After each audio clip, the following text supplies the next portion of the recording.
What is going on, good people? This is Cam from Elevated Lawnscapes, and we're back at it again today.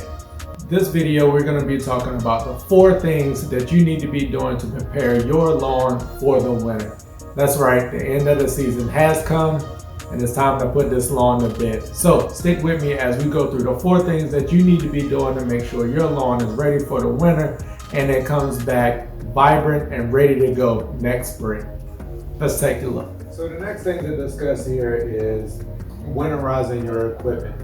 So going into the winter, you definitely want to make sure you have your equipment winterized, which is going to mean making sure on your mowers that you're actually going to go ahead and change your oil, sharpen your blades, clean the deck, and also to make sure that you either put a fuel stabilizer in it or you run all your fuel out of your gas tank. I think for the long run and the life of the equipment, it is definitely better to winterize your equipment. If you have an irrigation system, make sure you have winterized that irrigation system. This means blowing out those lines. There are many irrigation companies that'll come out, or landscape companies that'll come out and blow your irrigation lines out for you, or you can do it yourself. You can actually go to Lowe's or Home Depot and rent one of the air compressors, and you can hook that up, blow your lines out. I think they normally rent for about $25, I think, for 4 hours or for the day. So whatever that price, it may vary in your area. So that is an option. I have blown out my irrigation in the back, but I do not have in-ground irrigation in my front yard. So what I do have is garden hose out in the front. Make sure that you're pulling up those garden hose or any sprinklers that you may have in your lawn and pull those in for the winter. What that does is most of those sprinklers are made out of plastic, and at that point, I mean, they're just going to be freezing over the winter, and that's going to shorten the life of those sprinklers. So pull them in, put them somewhere in your garage if you've got some storage room, and make sure that you help prolong the life of that garden hose and those sprinklers. The next thing that we wanted to discuss is making sure that we get those leaves up off of the lawn. So there's multiple ways that you can do this. You can either do it by mulching those leaves back into the lawn, or you can do them by blowing or raking them off of the lawn into a pile and removing them.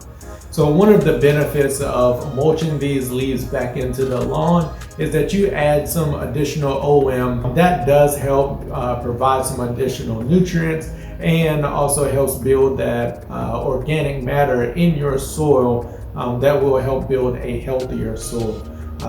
If you do have a lot of leaves, I do not recommend you mulching these back in. If you only have a few here and there kind of spread out through the lawn and it's not a thick layer of leaves, I do suggest that you mulch those back in. But if you have a thick layer of leaves, get out there with a blower, blow those into a pile and remove them from the lawn.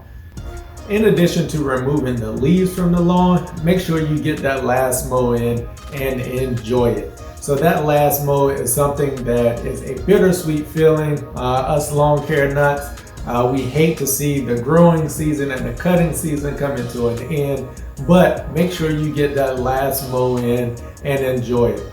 So getting that last mow in, some people like to take their lawn down a little lower than what they normally do in preparation for the winter. Right now I've got my front yard is actually at 2 3/4 inches and my backyard is at 2.5 inches. And those are with tall fescue, and in my back I have a tall fescue and bluegrass mixture, so that's at 2.5. But make sure you get out there and you don't leave your lawn overgrown. I recommend taking that down to at least around the 3-inch mark. Going into winter, I wouldn't have it any higher than 3 inches. The final thing that we want to talk about is making sure we put down that Winterizer fertilizer. So Winterizer is just a name for the last fertilization for the season. So there's nothing really special about it. It's kind of been used as a branding name for that last fertilizer. But it is a very important one. So make sure that you find a fertilizer where that first number is high. So your NPK, that first number is your nitrogen. You want to make sure that that number is pretty high. What that's going to do is it's going to give that lawn for the spring some additional nutrients for a quicker green up. That nitrogen will already be in the soil or into the plant. One thing to caution, if you are in Maryland, Maryland does have a fertilizer blackout. So that blackout is from November 16th, which has already passed, to March 1st. So right now in the state of Maryland, we cannot apply any fertilizers until March 1st. But there is something that we can do. And that one thing is we can treat the soil. So you can put out some biostimulants. I recommend that you do Humic 12 from the Greene County product line, or some RGS. Those are great things that'll give you some micronutrients, which is actually not a fertilizer.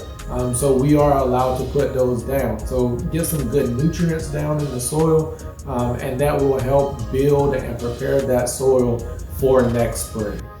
This winter, I actually didn't apply a winterizer. I stated I did not apply a winterizer. I've been using the spoon feeding method. So I added about a 1/4 pound of nitrogen every week for 6 weeks after I overseeded. And these are the results. As you can see, it is dark green in color, and it was growing up until about maybe a week or so ago, maybe 2 weeks, and it finally started to slow down. But that's okay, it is time. The temperatures are getting cooler. So if you have not applied that winterizer and you are not in the state of Maryland, you can get out and apply that winterizer fertilization. And it is a highly important thing to do, so to make sure that you can get that nutrient and nitrogen into the plant before the ground freezes. And if the ground is already frozen in your area, scratch this application. You do not want to be applying anything to the lawn if your ground is frozen. So with that color, you can also make sure that that last number, the third number in your fertilizer, your NPK, so that K can actually help for stress and color.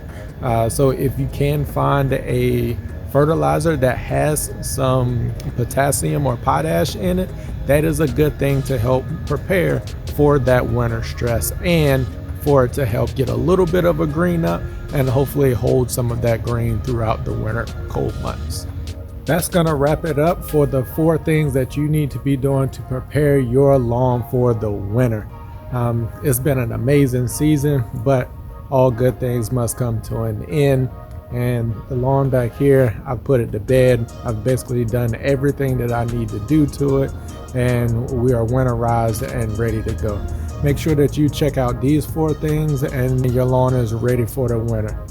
We'll see you next spring when everything is back up and growing and lush again. And if you just did a overseeding or you did a renovation, just know this first winter may be a little iffy for the lawn, but don't even worry. Come next March, April, when things start back growing, it will look even better than what it does now. I've got some Kentucky bluegrass back here. I cannot wait for it to really kick into gear next spring, and it's gonna look amazing as it starts to thicken and fill up some of those spots that are a little thin. If you're trying to have those immaculate lawns, make sure you like, subscribe, comment, tell everybody that you know. Just know that we working.